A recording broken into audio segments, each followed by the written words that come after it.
I'm Jay Horton. I make movies that make money, and this is Filmmakers On. Today I'm talking to UK filmmaker Nathan Shepka. He breaks down how he pulls off micro-budget action films, and it's pretty neat what he pulls off on such low budgets. Let's do the interview thing. How did you get into filmmaking? I guess it's probably quite a long story. I've always kind of been fascinated with film and TV and stuff like that. I guess probably the actual roots of it was maybe about 2007 when I got everyone had kind of like digital cameras then. There was mobile phones, but everyone still had the digital cameras and the camcorders and stuff. And I really just started making some home movies, myself playing all the parts a little bit, Michael Myers. But yeah, that's pretty much where it started. And then after a few years, I thought, you know what, I'm gonna make a short film with actually other people and get a crew in and stuff like that. And it just kind of spiraled from there, I guess. Right. So you didn't do film school or anything like that?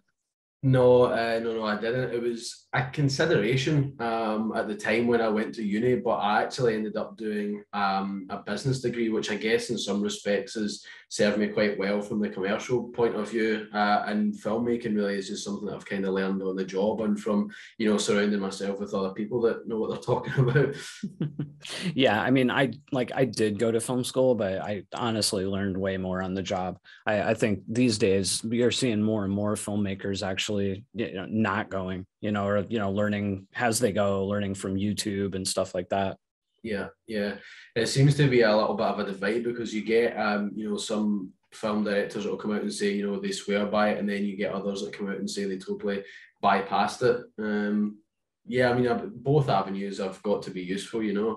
Yeah, totally. It just goes to show you there's no real one way to do things. It's all like what works for you. Yeah. Yeah. So I noticed you did quite a few shorts before you transitioned into features. Can you tell me about the transition going from making shorts to features? Yeah, so it was actually a little bit of a happy mistake. Holiday Monday was originally meant to be a short, and it got to the point where it was in kind of the edit or the timeline, and I'd put it all together. The short started off at being about 25 minutes long, which, to be honest, is probably still quite long for a short compared to the output for most people kind of being 8 to 12 minutes. So mine were always 25, and then the last two ended up being 40 minutes. And I'd kind of never had the inclination to write a feature because I wasn't entirely sure that I could, do it structurally, that I could actually write something like that. I thought it was quite an undertaking, but the shorts themselves naturally became longer. And Holiday Monday actually was about an hour and a bit when it was in the edit, and it actually felt as if there was bits missing that were really quite obvious where they should be. And I was like, oh, well, shoot another kind of 3, 4, 5 days and turn it into a feature. And that's basically what happened. And I think it's a lot better off because of that, because structurally as a short of about an hour and a bit long, which is not really a short anyway, you could tell that there was kind of gaps and stuff like that. So basically just filled the gaps, and it was almost like an accident, really. So yeah, so 25 minutes, that is long on the short side. Were you doing film festivals with any of these, or like were you just putting them out? I did with a few of them, yeah. I did with a few of them that turned out a bit better, or that I thought would have a chance in film festivals. The sort of, I guess, angle that I always went for was, taking a kind of Hollywood type plot or a commercial plot and trying to squeeze that into a short. But if you look at action shorts, for example, there's not that many film festivals out there for action shorts. There are for horror shorts and such like in dramas. So for some of them, the sort of scope in terms of putting them into film festivals was a little bit limited. And then as it got towards the 40-minute ones, the last two that I did were 40 minutes, and those were probably my best work out of the shorts. But you've kind of strayed a little bit into feature territory there, because I think technically, certainly in film festival terms, anything over 45 minutes is classed as a feature. Yeah. 40 minutes is really on the cusp, Yeah. It seems like you're right on the edge. Yeah, and actually nowadays with streaming distribution, the running times is becoming like less and less important. I've seen features released here in the US are considered to be features, but they're like 50 to 65 minutes, very short. Yeah. Did you find the festival thing helpful at all or useful or?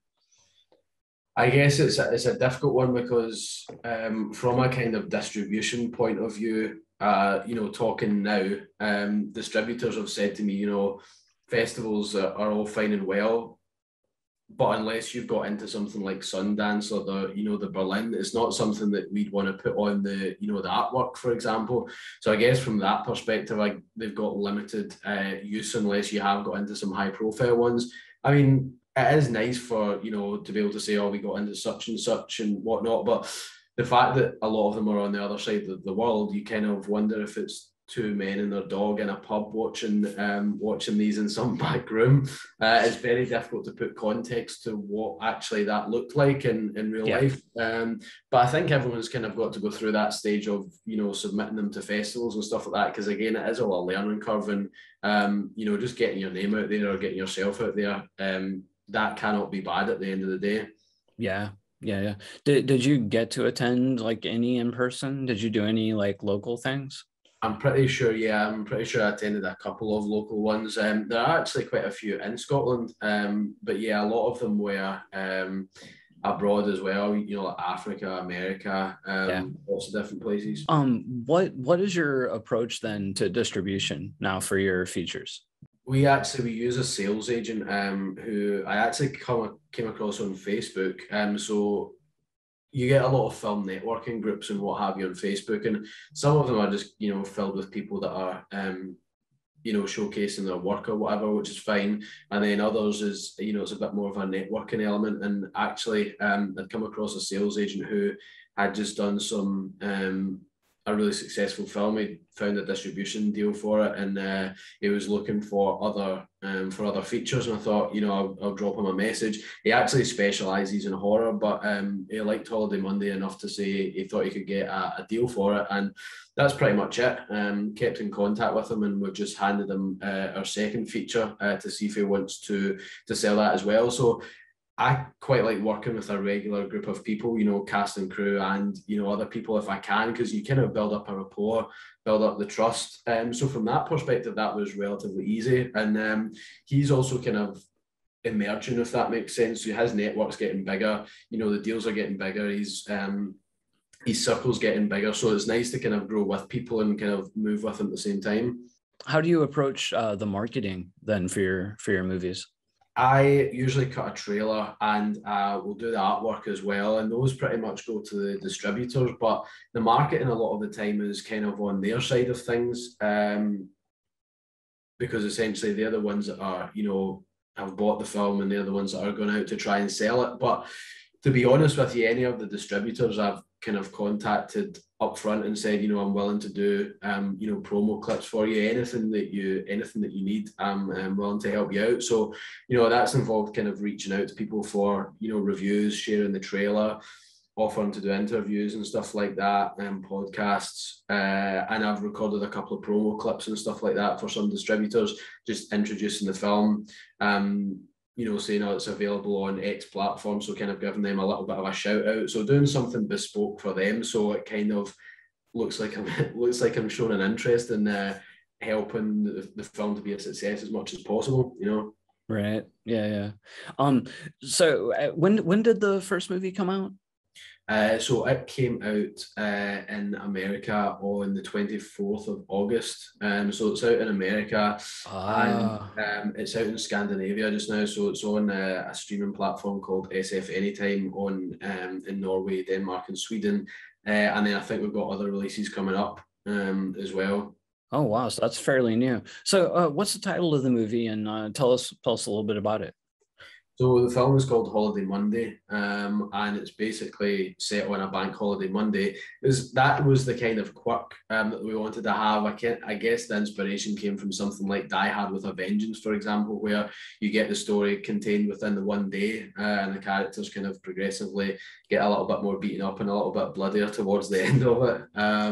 But essentially the film is about these two guys who are ex-army guys. They're mercenaries, freelancers, mostly working kind of private security gigs, and they are hired by a guy who is basically fleeing from his drug dealer boss, So he's tried to leave this, this organization, and he's hired private security to basically protect him from his ex-boss. And then when the guys turn up to meet him, he's dead, and he's got a briefcase full of stolen money that he stole from the drug dealer on the seat. And obviously the guys basically become embroiled in this thing where the drug dealer's trying to get his money back, and they're trying to work out exactly what's going on. Oh, wow, that sounds pretty good. Is the action pretty much, is it like, like fist fight, gunshot based, or is it like martial artsy? A good mix, because I always think the best action movies are the ones that have got a good mix of stuff. If you look at the James Bond movies, or anything like Face Off or Mission Impossible or whatever, they've always got a good mix of stuff. Yeah. There's a few explosions, a few fights, martial arts, shootouts, and stuff like that. Awesome. Like, without you don't have to get into specific numbers or nothing, but like ballpark, what kind of budget level were you looking at? These are really, really low budget. So I guess in your money, it's like maybe about $20,000 or something like that. Okay. The one thing that you watch kind of direct to video movies or lower budget movies these days, and the budget's gone right down. There's kind of, you get the big tentpole movies that are $300 million, and then you get the really, really, really cheap stuff and not much in between. Although kind of streaming platforms like Netflix are kind of bringing back that mid-budget level again, but this is kind of obviously right on the kind of lower budget end of the scale. I mean, if you look at some direct to video movies, a lot of the stuff they don't really do practically these days. It'll be CGI muzzle flashes, gunshots, CGI explosions and stuff. So for us to be able to do it for real on that budget, that was something that was really important. And I feel that that's what the audience basically want to see at the end of the day. How did you pull that off on such a low budget, like doing them real? Like over here, like if we do, live fire, whether it's blanks or not, like, we have to have the, union specialist, and we have to hire a cop, like all kinds of stuff. Do you have the same kind of regulation or?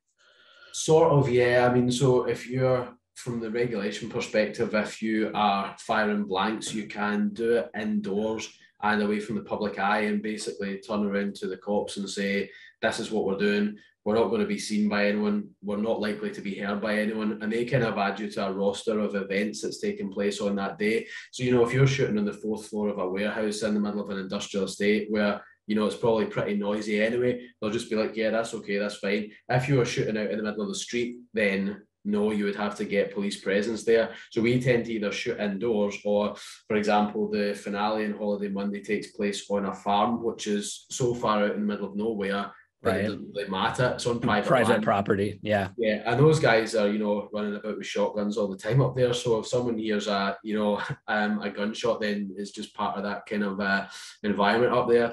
But we actually use a guy called Perry Costello from Hands On Productions, and he's the only person in Scotland that's an armourer, so he's the only armourer in Scotland. But I've actually built up a bit of a rapport with Perry to the point where I can call him one of my friends. So he's kind of always on our side, and making sure that he's able to do the stuff. That does cater for the biggest chunk of the budget is the special effects. But I think in something like this, it's important to get right, because the whole point of an action movie is for the action. Yeah, some friends of mine did a action web series, which I really like it. Like, the acting is good. Like, the action's well staged, but they did everything digital. And I think they underestimated or overestimated, how good they could make the digital look. And there's scenes in it that just, they look cartoonish because of the digital flair. Actually more the digital hits like the squibs or dust. Did you guys do live squibs too? We did for some of it. Yeah, that's the one thing that we don't do a huge amount of in terms of practical. In fact, it's the only thing that we don't really do practical. There was actually some squibs in this, because there's some pretty gory deaths in it, especially with the main villains. So we did use squibs for that. The one thing about those is that it's kind of the setup time, but as well as that, if you muck it up somehow, then you've just ruined one set of clothes and you've got to get another set of clothes. So yeah, I guess it's a time factor as well, and I think that's probably the case for a lot of lower budget movies. If you do things digitally, you can shoot the scene in probably about a quarter of the time that it would take to, you know, to use blanks, because not only have you got the safety aspect, you've also got the aspect that, you know, guns behave not like you see in the movies. You know, they jam. Yep. You know, you run out of rounds instead of that endless sort of stream of ammo that you see in movies. So there's all the kind of practical elements that come with it that means it takes a little bit more time. Right. As an action director, do you take that more grounded approach, like to the story, like, you know, like you count your gunshots, or do you kind of take a little license? A little bit of both, yeah. I mean, at some point you do see the characters reload and stuff like that. I think that the special effects guy Perry as well, he's always keen to actually show the mechanics of the situation and bring a bit of realism to it. I mean, there is a shootout where we're wearing Santa hats and brandishing Uzis, so it is a little bit tongue in cheek. There's not, you know, 100% Right. you know, sensible. It's not, these guys are tactical, but at the end of the day, it's, you know, it's tongue in cheek. It's a buddy movie, so there are kind of some liberties, but we do show them, you know, reloading and stuff like that. It's not kind of we don't go to John Woo on the whole thing. Right. And you had mentioned like explosions. Like what kind of explosions? So what did we blow up in this? It's mostly kind of buildings and stuff like that. There's an exploding briefcase. There's a Wow. sort of warehouse that has got an explosion coming out of it. The farm, there's some explosions at the end. Yeah. And did I hear you right? You did some or all of those practical, or are those like a mix? Yeah, no, they were all practical. So Wow, the that's great. yeah, so the armorer is actually like an all-round special effects guy. So anything that you say to him, you know, Perry, we need to do X, Y, and Z. Okay, I've got an idea. So yeah, he's pretty resourceful. That's great. Yeah, that's one thing in my, you know, I've done some action stuff, but I've to this point I haven't done like almost any practical live fire stuff. So I think that's really cool. Yeah. Well, I mean, we did a lot of that in the shorts as well. But I mean, I guess if you didn't have the, you know, the capacity to be able to do that, then, you know, it would probably be more martial arts based or something like that. I think that you know, it kind of takes the problem as well is if you've got digital effects, it's like you say, you still need the resources to make those good. So, you know, if you've not got the budget, then it's difficult to make those good again. If you've got, you know, $200 million, then the special effects are going to be amazing. But, you know, if you're kind of doing it homegrown using After Effects and, you know, special effects packages, then yeah. Yeah, I also think it's pretty brave to tackle action on that kind of budget, and you don't see a lot of straight up action movies at that budget level. I mean, there's some, but they're usually just they're not great. So yeah, I think that's great. I usually watch stuff before interviews, but I just didn't have time. But I'm definitely going to check this out. Cheers, man. I'd be keen to see what you think of it. I Yeah. guess from the sort of perspective of, you know, doing action on such a low budget, for me, I know that people, you know, kind of make, if they've not got too much money, they kind of make dramas or thrillers or, you know, crime stuff. But I kind of always go on the genre side of things, so either action or horror, because those are the things that sell the easiest. And this is a kind of no-name cast. So, you know, selling an action movie or a horror movie with a no-name cast is easier than selling a drama or a crime thriller with a no-name cast, because action fans, you know, as long as the martial arts and the gunfights are good, they will watch anything. Horror fans, as long as the gore's good and the jump scares are good, they will watch anything. So I think that from a commercial point of view, I always try and stick to the genres that are, you know, are easier to sell. And then I dare say, you know, further down the line, when we're able to, you know, get some known actors, we can have a bit more creative license with the genres and the type of story that we tackle. Right. Yeah. Well, and the other cool thing about action, I would say maybe even a little more so than horror, especially in the lower budget range, is like your international potential is going to be a lot bigger. Yeah, well, that's what I was saying to the sales agent. You know, I was like, a punch is a punch in any language, you know, whether you're in Asia or whether you're in Africa or the Middle East or whatever, you know, everyone kind of understands action movies. Horror, I guess you're right there. There's not quite as much of a kind of international context there. Yeah, I guess it depends on the type, but yeah, I think action might be the best traveled genre. So when it comes to the like the physical like punching and stuff like that, like do you use a stunt coordinator, or do you just like you get out there and, you know? choreograph it and go for it? So a lot of the guys that we use on the films are, either from a martial arts background or, they've done that kind of stuff before. I usually choreograph the fights, and I guess it's a bit of a team effort in terms of the stunts. Although it tends to be because for example, we had a wrestler in the film. We had someone that was Colin that's in the film with me. He's really clued up on martial arts and stuff like that. So they tended to choreograph their own fights, and I kind of choreograph mine.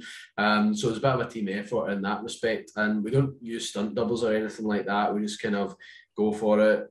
Occasionally use a crash mat, but it is very much kind of gritty and kind of throwing yourself into doing your own stunts and your own fighting and stuff like that. Oh, totally. Yeah. Do you have a background in martial arts yourself? Not really. It's I'm one of those guys that's sort of like learned how to throw a kick by watching Van Damme movies and Chuck Norris movies and accidentally putting my foot through the TV and stuff like that. So yeah, I've kind of got a little bit of a knack for that stuff as well, for picking it up. Don't really have a background in martial arts. I mean, I think in a real fight, I'd probably get my ass kicked, but but you can make it look good on camera. Yeah. Right. That's cool, man. So tell me a little bit about the second movie. It's not out yet, correct? No, so we've got another one that we've just finished off, which is a kind of mystery thriller, and it's actually sort of half based or inspired by this 1970s British horror movie, which had two British girls going cycling on a cycling holiday in sort of rural France, and one of them goes missing, and we've kind of flipped it on its head a little bit. So this is two American girls that are going hiking in the Scottish Highlands. It was written by a guy I know called Tom, who lives down in London. He's pretty prolific in terms of his output. He writes a lot of low budget horror. So is that Tom Jolliffe by any chance? Yeah, that's right. That's the connection. I interviewed him like maybe 2 weeks ago. Yeah, so Tom's cool. Tom's got such a wide knowledge of lots of different genres and stuff like that. So Tom wrote it, and we kind of both wrote the story together. So that's just been finished off. It's kind of a bit of a mystery thriller with some horror elements in it. Bit of a change of pace and change of tone from Holiday Monday. It's not tongue in cheek or anything like that. It's quite dark in places. And then we're in the middle of shooting Holiday Monday 2 right now. So right. Oh, that's awesome. So I like to, it's fun doing sequels on lower budget movies. And again, it's something you're starting to see more of it, but you used to not see it so much, especially with micros. It's like, it's one and done. They move on to something else. Yeah. I mean, structurally, this kind of felt like, at the end of Holiday Monday, there's a kind of vague hint of a sequel. I mean, it's an idea that you can kind of expand on, and because it's got that little bit of a quirk, that it's set on Bank Holiday Monday, there's obviously the ability to be able to do sequels, but it just kind of felt right to do a sequel to it and make something even bigger and a little bit crazier. Right. Awesome. So what is do you have anything else on the books after that?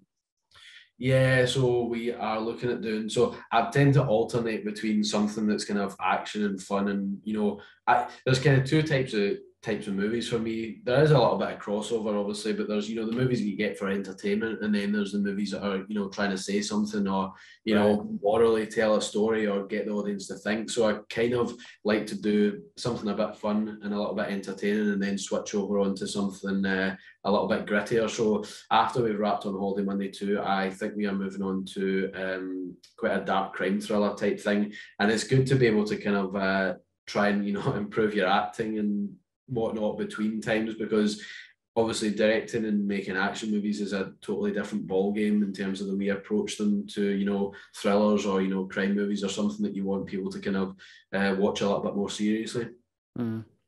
Awesome. And my last question, what advice would you give to someone who is just starting out today, like new filmmaker? I get asked this quite a lot, actually. Yeah, I'm sure. Yeah. So, I mean, I guess what I usually say to people is, don't give up. Those times that I thought, why am I doing this kind of thing? Whether that was, when you're halfway through a short and things weren't going too well, and schedules weren't matching up and things were dragging on a little bit, or you're having post-production problems, or couple of scenes don't edit quite as well as you think that they should. There's times where you're thinking, why am I doing this? But then you're kind of at the end of a good shoot day and kind of seeing all the cast and crew kind of give it their all, you're reminded of why you're doing it. And then you see the end product and you're like, I feel I'm getting better. I feel that was an achievement, and you're kind of learning with each project. So I guess really, if that's your passion, if that's something that you want to do and that's your goal in life, to become a filmmaker in your own right, then I would say, don't give up, plow through it, jump over those hurdles. And if there's any problems, just work through it, because at the end of the day, a finished film is an achievement, whether or not you're proud of it or not. Everything's a kind of step in the right direction. So as long as you're kind of jumping through those hoops and breaking down those walls, I would say don't give up and just believe in what you're doing. That's good advice. And you started, I was looking at your IMDb, you started doing shorts in, what was it, like 2000, was it 10? Yeah, like 2013, I think. 13. Okay. So like you did shorts for quite a while before you moved into features. So it's like, and it sometimes it can feel like nobody cares, like, I'm putting it out, I'm putting words in your mouth here, but no, I think that's true. And you put shorts out and there's no real platform for them as such, unless it's on YouTube or festivals or stuff like that. But it's difficult to get people interested. Shorts are not commercial properties. They're not really going to make you any money. It's difficult to kind of find a voice on YouTube and get people to watch them, because typically, if people can, watch a TV show or a Netflix show on their phone, what sort of incentive do they have for watching your short film? But I think that those were key in terms of trying to build up my, the skill set and that learning curve, because I feel if I had made a feature back then, it wouldn't have turned out very well. You kind of shorts are a little bit like shorter practice runs, so that you can ensure that when you do make your first feature, it's not an absolute disaster. Right. Yeah, I should have listened to that. My first feature was a disaster. What did you do for it? A horror movie. It was called Rise of the Undead. Shot it back in 2003. I think it came out in 2005. I mean, we did sell it. We made a little bit of money off of it, but from a creative standpoint, looking back on it now, it's pretty embarrassing. Okay. Well, I mean, I guess everyone's like that to a certain extent when they look back on their previous work. Was that a kind of zombie feature then? It was. Well, it was a apocalyptic, like, mysterious monster thing, and there was like a 15-minute dream sequence in the middle of it with zombies, and then the distributor changed the title to Rise of the Undead and sold it as a zombie movie, but it wasn't really. Right, okay. See, that does happen on the sort of like the lower budget end of the scale. We'll tend to mismarket things, especially in direct to video territory, where you maybe got someone like Dolph Lundgren who's come in for a few days and he's in the film for 15 minutes, but front and center on the cover. I think that the problem is mismarketing something actually does more damage in the long run, because it means that people look at these films and think, oh, that wasn't really what I was promised on the cover, or that's not really what the trailer promised. So they build up this sort of distrust, and they're like, yeah, I'm not watching anything low budget again. I'll stick to watching James Bond or the latest Mission Impossible or whatever. So I think that there's the kind of narrow-mindedness whereby they think, oh, action movie fans don't want to see anything over 90 minutes. Horror movie fans don't want something that's intelligent or will kind of engage with them on another level other than just gore. So I think sometimes the mismarketing really is them shooting themselves in the foot. I think that distributors have to learn that you've got to market a movie on its own merits. And if you'd like to see more interviews, check out my Filmmakers On playlist right here. But whatever you do, keep making movies.